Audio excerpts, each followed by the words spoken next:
Hi guys, so I'm here with Paul now. Paul just gives us a Paul's going to have a little chat with us. He's happy to express it. Paul's 30, originally from Stockport, and I'm sat here with Ben Livett again.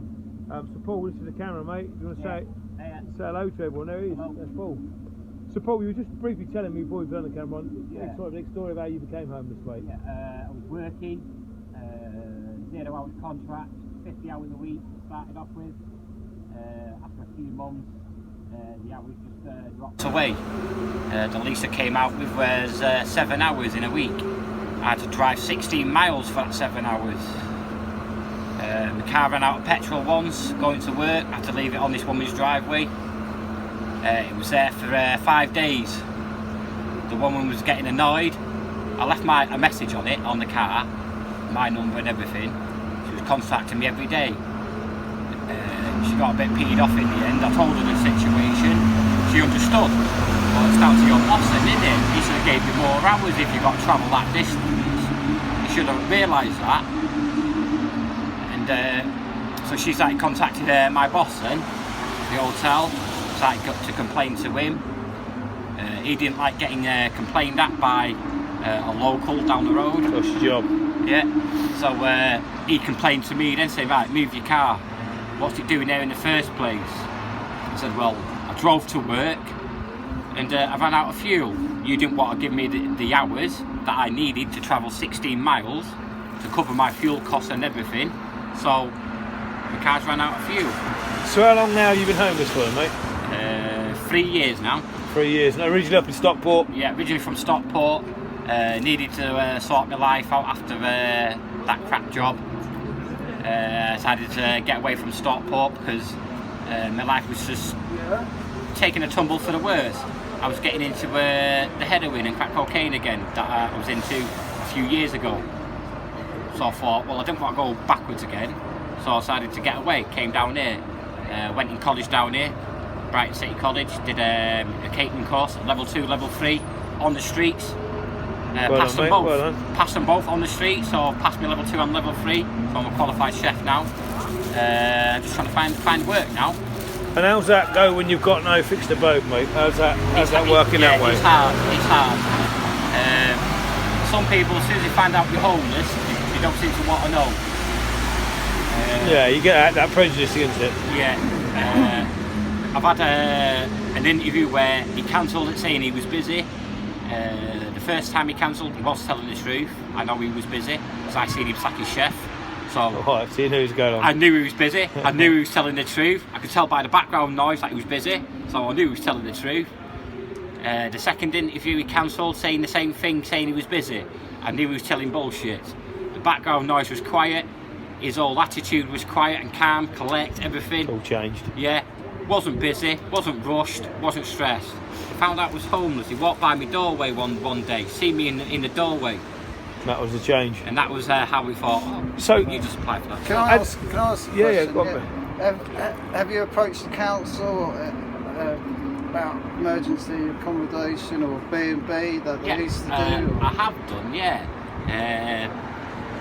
You can be on the council list for years. I've been homeless a few times. It took me 2.5 years to get a flat off Stockport Council when I got evicted. I got an acceptance letter off Stockport Council for a flat in Brinnington. It took me 12 months after that letter to get the key. Wow. Right. 12 months. So, I don't know if you are, don't Paul, but do you suffer from any mental health issues? No, I don't. So you seem quite compassmentous to me and switched on that side of things. You're struggling. So what needs to change to make it easier for you and to be able to get you back in the house and be able to get your life back?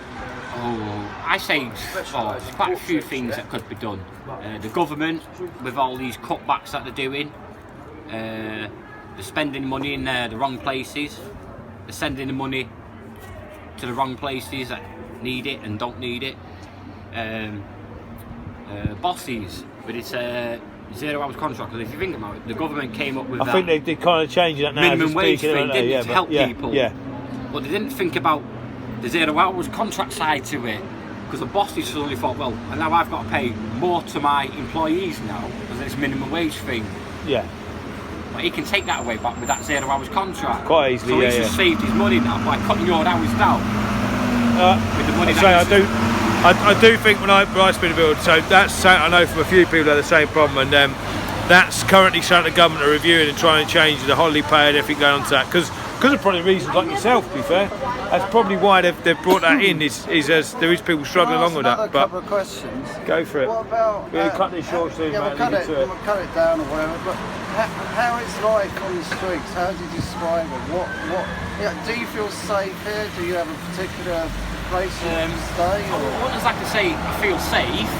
Definitely not. I have been attacked before in my doorway before now. But, yeah, is that by the regulars walking by, or is that a dispute that goes on with homeless people, or both? Yeah, both really. Yeah, I've been attacked by people walking by. They look down on you like you're a lazy bum. Get off your ass, do something with your life. Well, you're trying to do something with your life. Yeah, you're fair not enough. making it any easier. Fair enough, mate. Yeah. You're, every time I'm picking myself up, you're putting me down. Someone slapping you back down to the bottom. A help up Yeah, exactly. instead of always being pushed down, which I think the government. Which you know happens every day. We all need a lifter at times. Yeah, all of us. we So all need regardless, a little bit whether of we a live in the lift. streets, wherever you are, but generally you got a network of people behind you. And so what we're trying to see is, have you got a strong network of people behind you in the council, in the outreach side of things, the people that come along? It's not. You're very much alone in this. Yeah, pretty much. I don't think half of these services help you like they should do. St Mungo's, I've had about 4 or 5 different key workers in the 3 years that I've been in Brighton. And nothing's changed. And no, nothing's changed. But they're tentative, are they? Yeah, They're trying. They say they're there to go through the different steps, yeah? So Sophie should have been my key worker. She should have got me through the steps, like got me into, say, Kearns Hotel, which is a temporary accommodation. She's supposed to stay with you through that temporary accommodation to another temporary accommodation, which is more longer term but temporary. Yeah. And then into a proper flat of your own, which is permanent and temporary, permanent and yours. So you can start your life back on track at a job. So she's supposed to stay with you all the way through the steps until you're properly housed. Well, she's not now. I've got another key worker now. And you're doing it all from the start again? Yeah, starting all over again. Just like to ask you, I saw on the news today that they're going to fine in some borough £1,000 for people sleeping rough and begging. Now, what on earth are they thinking that a homeless person can afford £1,000? Why pick on these people? You think about all the tax havens in Jersey, Amazon, whatever. And the other one I heard on the news was about that council leader who's skiing and phoned or sent a letter saying let's clear all the streets in Windsor for the wedding of Harry. Why don't you spend some of that money for the wedding on the homeless? And why don't you just get married in a registry office if you feel it, if you really feel it in your heart? Yeah, definitely, I agree. You shouldn't have cleared the streets. He wanted to clear them, and he was on holiday skiing. What a scumbag! Yeah, exactly. God Almighty! They were just hiding the fact that how much poverty there is out here. Yeah, Of course they are. Yeah, they didn't want the cameras from America to see the poverty that surrounded that bloody castle. A lot of people think because it's England, it's got money, it's richer than most countries like Africa, but there's still poverty here. Yeah. Just like there is in Africa. What I believe is charity starts at home, and they should stop giving that money abroad. It doesn't get to the people abroad. It goes to the corrupt governments, the presidents that build themselves precious palaces, swimming pools, and God knows what. The government say you're entitled to a certain amount of money to live off. I'm on JSA. When I started my college course, my level 3, the second year,